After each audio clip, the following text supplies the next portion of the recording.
Hello and welcome to another episode of SKPcars Projects. In this episode, we're going to do the transmission fluid and the four-wheel drive fluid in our 2023 Honda Passport.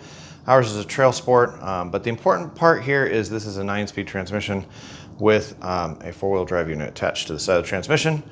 This is a fairly easy process. A lot of people try to overcomplicate it. We'll walk you through it as quick as we can. So the first thing I'm going to do on this particular job is I'm going to start removing some of the plastic stuff that's in the way, just to make it easier for me to access down in there because the fill plug is in there. So to access the top, I've only taken off 2 pieces. There's a plastic piece that goes along the front. It all just goes in with push pins. I can just pop it out. Okay, so the next part I take off is this air box, and the reason why is because it's blocking access to that bolt right there. That's your fill bolt. It's also next to the mechanism to put your transmission into neutral, but that is what you're going to use as a fill plug. Okay, so this comes out with a crazy little plug, which is this guy here. You unscrew the Phillips all the way off of it, and then you take a little flathead and you lift it out.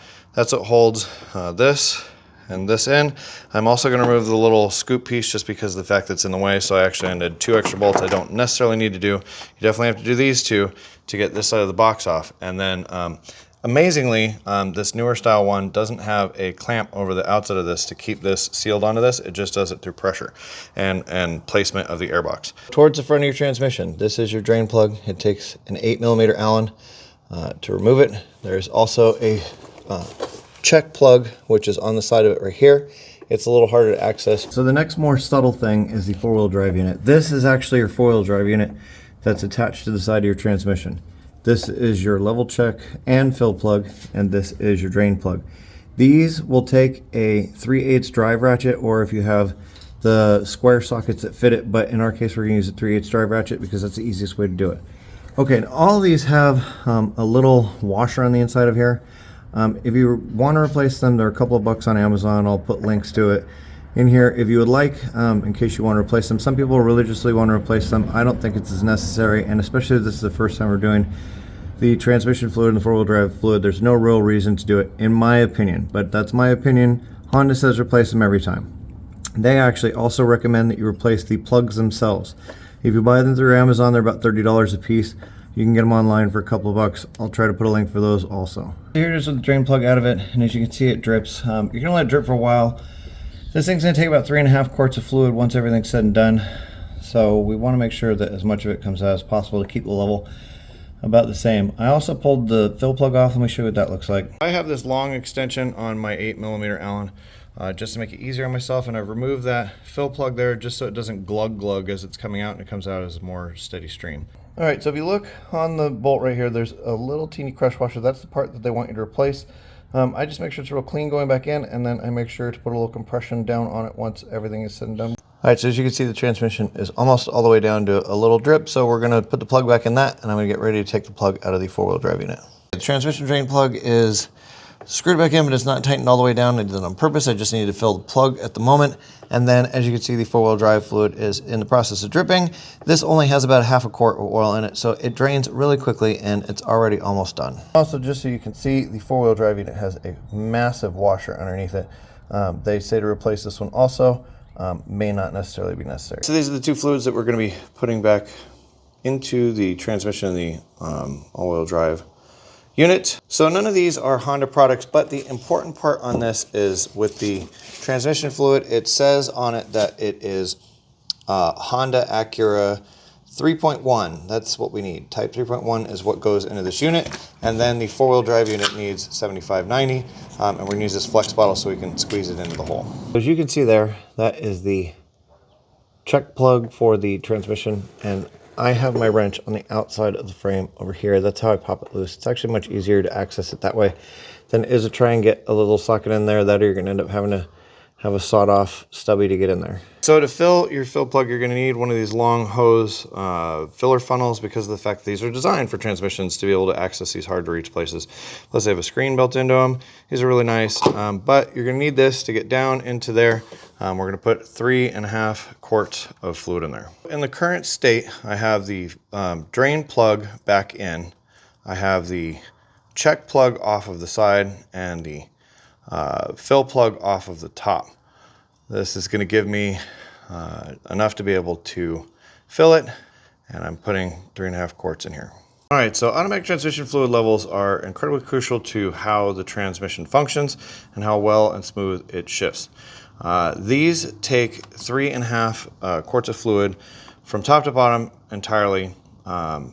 So when you're filling them, you have to remember a little bit of the oil is going to stay inside. This is also why you take your check plug off the side.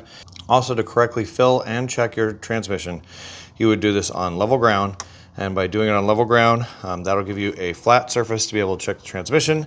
And then at the same time, you want the fluid to be at approximately 40 degrees Celsius while checking it with the side plug out of it and the car running but not in a drive mode. That is the correct procedure for how to do this. So currently I have this car jacked up, leaning to the left, which means away from the fill plug.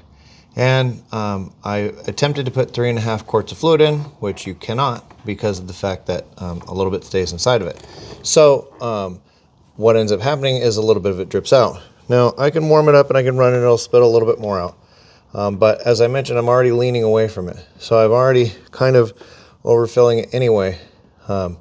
So in my mind, especially with a lot of the mechanics I've talked to over the years, these 9-speed transmissions, this is good. So I'm going to let it run and drip and get to where the fill plug is basically done doing its thing with the drip, and then I'll know that I'm basically at level. Now, an actual shop mechanic probably be really angry seeing this video, but this is the fastest, easiest way to do this, and it doesn't hurt the car. All right, so with the 4-wheel drive unit, we pulled the plug out, we put the bottom plug back in.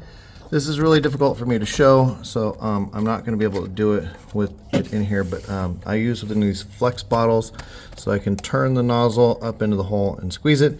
Once I get to about a half quart, we'll stop attempting to fill it and it'll be spilling out of there. All right, so there, as you can see, it's dripping a little bit.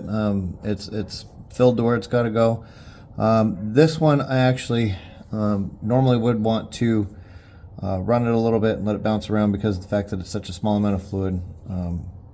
It's incredibly difficult to do and then be able to get the plug back in on this one.